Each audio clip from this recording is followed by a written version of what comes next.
Welcome to 21st Century Business Accountant. I'm Kevin Appleby, the Business Accountant's Mentor, and this is brought to you in conjunction with IA Seminars. Today, in episode 4, we're going to talk about team and your role as the trusted business partner. If you remember previously, we've talked about the role of the accountant as a vital part of the organisation.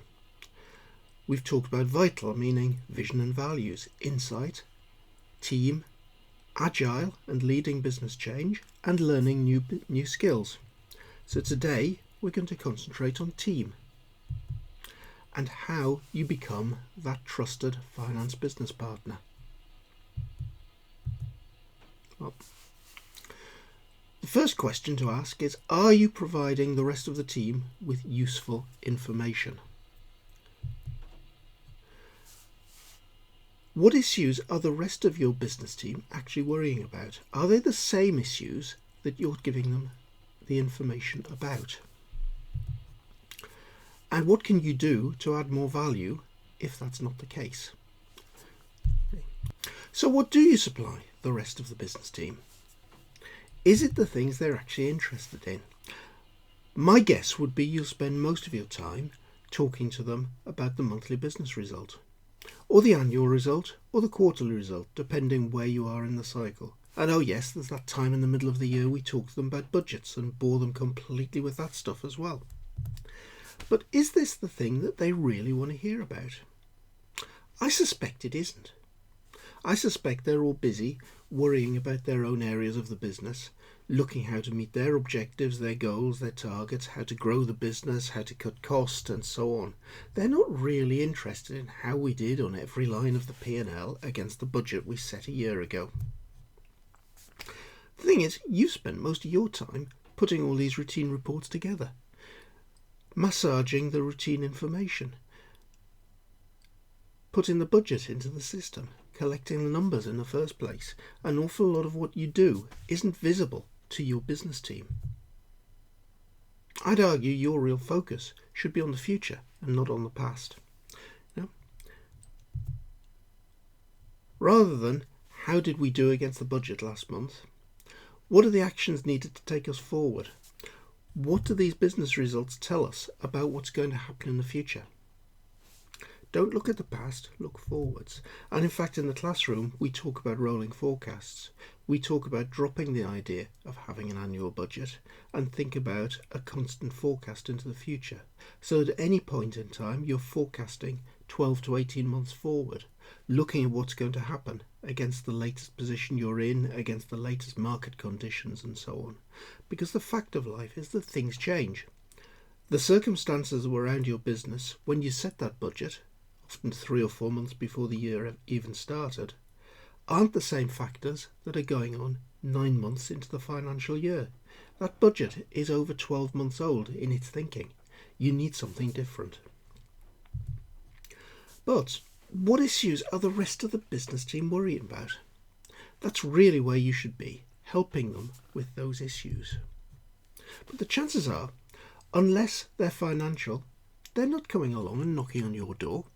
They're not asking you necessarily for advice, but nearly every problem has a financial angle. There's nearly always something you can say about everything that the rest of the team are worrying about, if you simply have the opportunity to have that conversation. Not only that, as an accountant, you've got a wide business knowledge, and you can probably put some sensible opinion or debate into everything that's going on. So, a key thing you need with the rest of the business team are soft skills that help you explore that problem. I've spent much time as a consultant learning how to ask open questions.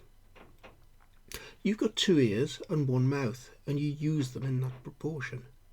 You need to be asking your business team, when you know something's going on, some open questions like, tell me more about that. Come on, explain this to me. And then going back, and once they're explaining, saying, why do you think that is? And teasing out an answer, looking for hooks, looking for them to explain as much about the problem as possible. And the killer question, but only right at the end, how can I help? Or it might give you the road into doing a little bit of analysis that might support them, and so on. So those soft skills are really, really important. That brings us on to the topic of just how can you add more value? Well, you're in the back office and you're crunching the numbers. Well, it's sometimes hard, but you've just got to play and get out of the back office and talk to people. You've got to be looking for opportunities to go and talk to your business team, not just in the regular meetings, but much more often than that. It's about rapport, it's about relationships, it's about really, really getting to know folk. Just sitting at your desk all day isn't going to do that. The conversations aren't enough. You've got to provide some financial insight based on those conversations. They're going to tell you what all the problems are if you just go out there and listen. But just knowing what the problems are isn't going to help them. Giving them some analysis, some view, or so on, to tell them what's going on, or help them with the solution, is the thing to do. Now, you probably stand up in that monthly business meeting and present the business results. And you probably do the same thing nearly every month with nearly the same slides, with nearly the same messages, talking about the same things. Well, yeah. Are the rest of the team falling asleep at this point? Are you doing that because it's just there on the agenda? Can you use that slot in a different way to present something that's much more insightful? Yes, you may well have to give a quick overview of the result, but if you've got 10 minutes, use 5 minutes of it to go and explore something else. You need to become recognised as the owner of the economic model of the business and not just the accounts. The accounts themselves can be quite misleading in the decision-making process, and the economic model that looks at profitability of products, of customers, costs of processes and so on, looks at what's value added and what's not value added, can give far more insight. Now, you've got to become recognised as the owner of that model, and one of the ways to do that is by showing something of that economic model in the business meeting alongside the business results. Give some insight as to what's driving profit. Give some insight as to where there are costs that aren't adding value. And don't just report the financials.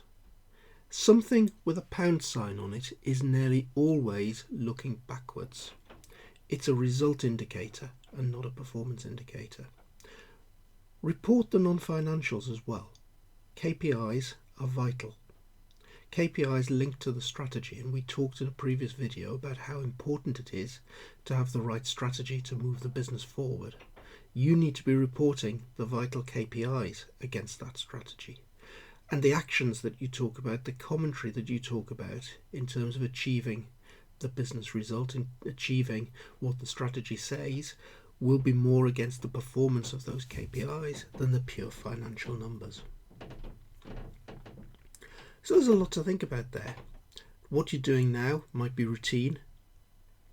It might not be answering the questions that the business team really has, the things that are keeping them awake at night, and there's a lot you can do to add more value.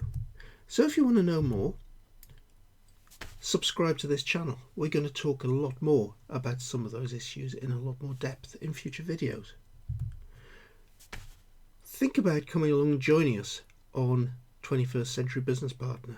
With IS Seminars, I'm running a series of module courses that can be anything from a day to a week in training, and there's some really good stuff to be had there. You can follow me on Twitter, on LinkedIn, and at kevinappleby.com. And you can also find me on the Next 100 Days podcast, which is available from all your regular podcast providers, iTunes, Google and Stitcher, and at the website thenext100days.org. I've been Kevin Appleby. Thank you for joining.